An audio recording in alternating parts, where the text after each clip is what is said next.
करें हमारा सतयुग डिवोशन यूट्यूब चैनल। मैं हूँ आपके साथ करण। आज हम आए हैं संत रामपाल जी महाराज जी के आश्रम में, जहाँ पर संत रामपाल जी महाराज जी के सानिध्य में संत गिरिदास जी महाराज जी के बौद्ध दिवस के उपलक्ष्य में मनाया जा रहा है। हम आ चुके हैं अंदर की ओर। आज हम जानेंगे कुछ यहाँ पर संत रामपाल जी महाराज जी के शिष्य खड़े हुए हैं उनके बारे में।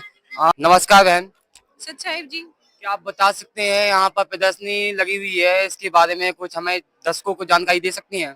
जो ये प्रदर्शनी लगी हुई है संत गिरिदास जी का बौद्ध दिवस के उपलक्ष्य में 3 दिन का धर्म भंडारा चल रहा है, तो वही एक प्रदर्शनी के माध्यम से भी जो समाज के लोग हैं उन्हें हम समझाना चाह रहे हैं कि भाई गिरिदास जी को कैसे कबीर परमेश्वर मिले, कैसे उन्हें सतलोक लेकर गए, कैसे अपना ज्ञान समझाया और फिर परमात्मा ने उन्हें अपना गवाह बनाकर इस यहाँ पर छोड़ दिया ताकि वो आम लोगों को भी समझा सके।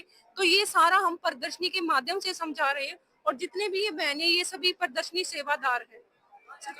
क्या बहन आप हमको प्रदर्शनी एक एक करके समझा सकते हैं हमारे दर्शकों को? जी बिल्कुल। आइए तो समझाते हैं। जैसा कि संत रामपाल जी महाराज जी की शिष्या हमको एक प्रदर्शनी के सामने लेकर आई हैं और इनसे जानेंगे यहाँ पर जितनी भी प्रदर्शनी लगी है उन सबके बारे में।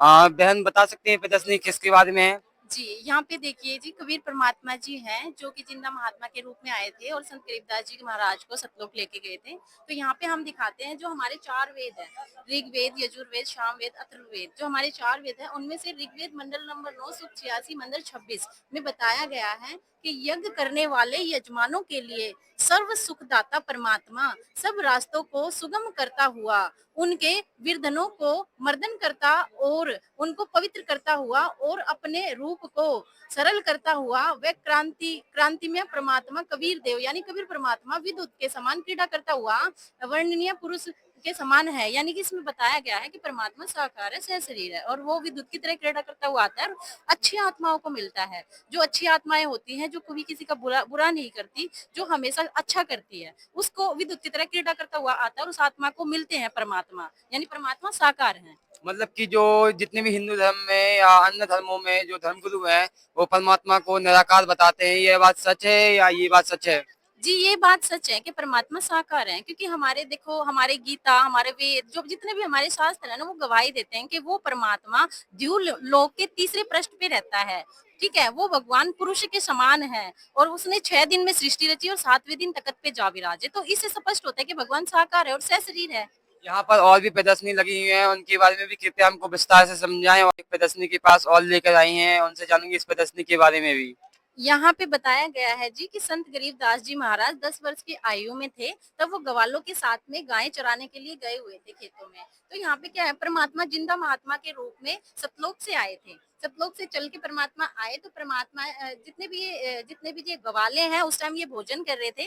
भोजन करने के टाइम में परमात्मा आए तो उन्होंने कहा बाबा जी राम राम, बाबा जी भोजन कर लो। तो परमात्मा ने कहा नहीं बेटा, मैं अपने घर सतलोक से भोजन करके आया हूँ। तो उन्होंने कहा बाबा जी कोई नहीं, आप अगर भोजन नहीं कर रहे हो तो बाबा जी आपको दूध तो पी के जाना ही पड़ेगा। तो यहाँ पे क्या हुआ, ग्वालों ने बोला तो परमात्मा ने कहा ठीक है, मैं दूध पीऊंगा, लेकिन मैं कवारी गाय का दूध पीऊंगा जो बिना दड़ाई हो, यानी कि जिसको बच्चा ना रहा हो, जो गर्भ से ना रही हो या जो बैल से ना टच हुई हो।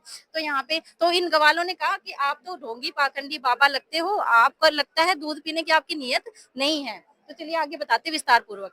गरीबदास जी महाराज, जो गरीबदास जी हैं 10 वर्ष की आयु में थे, तो उस टाइम गरीबदास जी ने सोचा कि भाई परमात्मा ये ठीक है, परमात्मा है भाई, पता नहीं क्या बातें कर रहे हैं। तो वो तो बच्चे बुद्धि थी, तो वो बैल को उसको लेके आ गए, मतलब जो छोटी बचिया थी उसको लेके आ गए और बोला बाबा जी ये तो बचिया है, ना तो ये बैल से टच हुई है और ना ही ये गर्भ रही है, तो इसको ये दूध कैसे देगी? तो परमात्मा ने कहा बेटा ये देगी, क्या आपके पास कोई मिट्टी का पात्र है? तो गरीबदास जी मिट्टी का पात्र लेके आए और परमात्मा ने कहा कि बेटा इसको ना गाय के इसके बछिया की थनों के नीचे रखो। तो गरीबदास जी ने थन के नीचे रखा, परमात्मा ने ऐसे हाथ से थपथपी लगाई और यहाँ पे जो पात्र था वो देखते ही देखते दूध से भर गया। ठीक है, तो आगे चलिए हम आगे बताते हैं। यहाँ पे देखिएगा, यहाँ पे क्या होता है, जब कवारी गाय की बछिया से जो दूध निकाला गया था, परमात्मा ने अपने हाथ से चमत्कार से थपथपी देके जो दूध निकाला था उस दूध को परमात्मा ने पिया, पीने के बाद वो दूध अमृत बन गया। तो परमात्मा ने कहा बेटा गरीबदास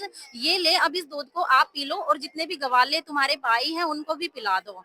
तो जितने भी गवाले थे वो तो डर गए, उन्होंने सोचा पता नहीं ये कौन है, किस जाति का ढोंगी पाखंडी बाबा लगता है, हम तो इसका झूठा दूध नहीं पियेंगे। उन्होंने कहा हम आपका झूठा दूध नहीं पियेंगे। लेकिन गरीबदास पिछले कर्मों से पुण्यों से चार्ज आत्मा थी, बहुत प्यारी आत्मा थी परमात्मा की, तो उन्होंने परमात्मा को पहचान लिया। तो उन्होंने कहा परमात्मा ये आपका झूठा दूध अमृत के समान है, आप ये दूध मुझे दे दीजिएगा और इस दूध को मैं पीऊंगा। हाँ, इस तस्वीर में दिखाई भी दे रहा है कि संत गिरदास जी महाराज हैं बालक के रूप में, वो दूध पीते हुए भी दिख रहे हैं। जी, तो आइए आप हम आगे दिखाते हैं आपको। ये यहाँ पे परमात्मा की और गरीबदास जी की बातें हो रही हैं। जब परमात्मा ने गरीबदास जी को वो अमृत दूध पिलाया, पिलाने के बाद परमात्मा ने प्रथम नाम दिया, जिसे पान परवाना कहते हैं, जिसको पान के पत्ते के ऊपर परमात्मा देते हैं और मिश्री का प्रसाद देते हैं। तो परमात्मा ने यहाँ पे गरीबदास जी को प्रथम नाम दिया। प्रथम नाम देने के बाद में गरीबदास जी को परमात्मा, तो ये देखिए यहाँ पे दिखाया गया है, परमात्मा ने प्रथम नाम गरीबदास जी को दिया और सतलोक में लेके गए। सतलोक में जाने के टाइम पे आगे आता है धर्मराय का लोक। तो परमात्मा ने यहाँ पे धर्मराय के लोक में लेके गए। परमात्मा यहाँ पे धर्मराय के लोक में गए। तो धर्मराय के लोक में ले जाने के बाद जो धर्मराय का जो चीफ मिनिस्टर बोलते हैं जिसको, वो परमात्मा के सामने खड़ा हो गया। देखो जो मतलब धर्मराय जो सबका लेखा जोखा, पाप और पुण्य का लेखा जोखा रखता है, वो जो कि अगर ब्रह्मा विष्णु महेश भी यहाँ आ जाए वो तो भी अपनी पदवी नहीं छोड़ता। तो परमात्मा का इतना बड़ा सामर्थ्य है ये देखो आपकी। परमात्मा धर्मराय के दरबार में पहुंचे तो धर्मराय ने अपनी चेयर छोड़ दी और खड़े हो गए, बोले परमात्मा बताइए क्या हुक्म है आपका। तो परमात्मा ने कहा कि गरीबदास की जो बई है उसको निकालो, गरीबदास जी के जो कर्म का लेख है उसको निकालो, आ जाओ। तो ये देखिए यहाँ पे जो गरीबदास जी के कर्मों का जो लेख था, जो कर्म के जो पाप कर्म जो भी कुछ था, वो परमात्मा ने ऐसे फाड़ दिया। तो परमात्मा कहते हैं कि चित्रगुप्त के कागज फाड़ू। परमात्मा चित्रगुप्त के कागज भी फाड़ देते हैं। अपने जो क्या नाम लेते हैं, ऋग 161 सूक्त 2 में भी बताया गया है कि परमात्मा धारक का अगर जो रोग है वो सीमा से पार चला गया है तो भी परमात्मा उस अपने बच्चे की आयु बढ़ा देता है। तो ये हमारे ऋग्वेद में भी बताया गया है विस्तार पूर्वक, आप देख लेना। ये देखिएगा यहाँ पे गरीबदास जी महाराज को फिर सतलोक लेके गए। तो सतलोक में क्या देखते हैं कि गरीबदास जी महाराज के परमात्मा एक सफेद गुम्मट बना हुआ है और उसके नीचे कबीर परमात्मा जी साक्षात विराजमान थे। और ये यहाँ पे जिंदा महात्मा रूप में परमात्मा आए थे धरती पे। तो ये दूसरा रूप है परमात्मा का।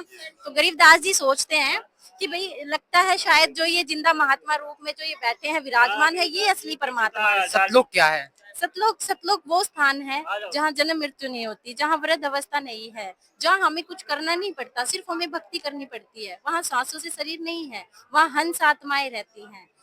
चलिए हमें और विस्तार से समझाइए यहाँ पर आध्यात्मिक प्रदर्शनी के बारे में जो संत गिरदास जी महाराज जी की बुद्ध दिवस पर लगाई गई है। हाँ जी, हाँ जी। तो यहाँ पे क्या होता है, परमात्मा जो जिंदा महात्मा रूप में जो नीचे धरती लोक पे यानी पृथ्वी लोक पे आए हुए थे, वो रूप तो परमात्मा का विराजमान हो जाता है सिंहासन पर। और जो साक्षात विराजमान होते हैं परमात्मा सिंहासन के ऊपर, वो खड़े होके चवर करने लग जाते हैं जिंदा महात्मा के स्वरूप के ऊपर। आइए अब देखते देखते क्या होता है कि कबीर परमात्मा जी और जिंदा महात्मा रूप के उसमें समा जाते हैं। तो परमात्मा गरीबदास जी को यहाँ दिखाते हैं कि बेटा मेरा एक ही रूप है, मैं अपनी अच्छी आत्माओं के लिए धरती पे जाता हूँ। आइए तो फिर क्या होता है, यहाँ पे परमात्मा कहते हैं कि गरीबदास बेटा अब आपको धरती पे पृथ्वी लोक पे जाना पड़ेगा। तो गरीबदास इस काल के लोक से और उस सतलोक से परिचित हो जाते हैं कि काल का लोक तो बहुत ही गंदा है, यहाँ पे जन्म मृत्यु होती है, यहाँ वृद्ध अवस्था है, यहाँ पे हम एक पेट के लिए कितना पाप कमाते हैं, एक दूसरे के ऊपर लड़ाई झगड़ा, पता नहीं इतनी राग द्वेष यहाँ फैली हुई है। तो परमात्मा आप मुझे यहीं रख लो, इस अपने इसी लोक में रख लो परमात्मा, मुझे अब मत भेजो उस गंदे लोक में। तो फिर क्या होता है, परमात्मा कहते हैं बेटा मैं तेरे को अपना एक वो बना रहा हूँ गवाह, तू मेरा गवाह बनेगा और नीचे जाके और जो लोग हैं भूले भटके हैं उनको आप समझाना परमात्मा की अमृत वाणी। ठीक है, तो ये क्या होता है, परमात्मा गरीबदास जी की जो आत्मा है उस टाइम गरीबदास जी का जो स्वरूप है, शरीर है, उसको जो गवाले हैं सभी जलाने के लिए बिल्कुल तैयार होते हैं कि भाई गरीबू तो जा चुका है, क्योंकि परमात्मा सूक्ष्म रूप को लेके चले गए थे और गरीबदास जी का जो हाड़ चाम का शरीर था वो यही था। तो इन्होंने गरीबदास जी को मृतक समझ लिया, क्योंकि गरीबदास जी 3 दिन तक अचेत रहे थे। 3 दिन तक उनके शरीर के अंदर परमात्मा ने आत्मा प्रवेश नहीं की थी। तो उन्होंने सोचा गरीबदास तो मर चुके हैं, तो उन्होंने उनकी अर्थी बांध दी। ठीक है, तो क्या होता है, जैसे ही वो अग्नि जलाने के लिए तैयार होते हैं तो यहाँ परमात्मा अब गरीबदास जी की आत्मा को दोबारा से डाल देते कि बेटा तेरा शरीर नष्ट हो जाएगा, ठीक है, मैं तेरी आत्मा को तेरे शरीर के अंदर प्रवेश करता हूँ और तू धरती पे जाके और सभी को ये ज्ञान समझाना। यहाँ पर गीरदास जी महाराज जी के सामने एक पंडित जी बैठे हैं, क्या उनके बारे में बता सकते हैं आप? हाँ जी, ये यहाँ पे दादूपंथी संत गोपाल दास जी हैं और ये गरीबदास जी हैं जो कि 10 वर्ष की आयु में थे। तो दादू जी ने मतलब गरीबदास जी का जो ज्ञान था, उस ज्ञान को सुन के ये इतने चौंके कि भाई ऐसा ज्ञान तुम कहाँ से लेके आए हो। तो ये देखिए आगे बताते हैं हम आपको। मतलब दादूपंथी जी जो कि इतनी उम्र के हो चुके थे और फिर भी वो 10 वर्ष की आयु के बच्चे के सामने उन्होंने घुटने टेक दिए। उन्होंने कहा कि मुझे आप ये ज्ञान विस्तार पूर्वक समझाइएगा, मैं इसको लिपिबद्ध करूंगा, इस ज्ञान को, मतलब मेरे को लिखना है ये ज्ञान, आइएगा, लिखवाने की प्रार्थना की यहाँ पे। अच्छा, यहाँ पे जो ये दादू साहब जी बताया आपने, वो लिख रहे हैं ये चीज? हाँ जी, हाँ जी, आदरणीय गरीबदास जी महाराज परमेश्वर कबीर साहिब जी द्वारा दिए हुए ज्ञान को संत गोपाल दास जी को लिखवाते हुए यहाँ पे दिखा रहे हैं। अच्छा, ये पुस्तक रखी है, ये कौन सी पुस्तक घूम रही है इसके अंदर? अमर ग्रंथ साहिब जी है जी। इसमें गरीबदास जी ने परमात्मा के बारे में सारी जानकारी बताई गई है। वो परमात्मा कैसा है, कैसा दिखता है, किस रूप में है, मतलब परमात्मा की विस्तार पूर्वक से सारी जानकारी इसमें बताई गई है। आदरणीय आदरणीय श्री अमर ग्रंथ साहिब जी।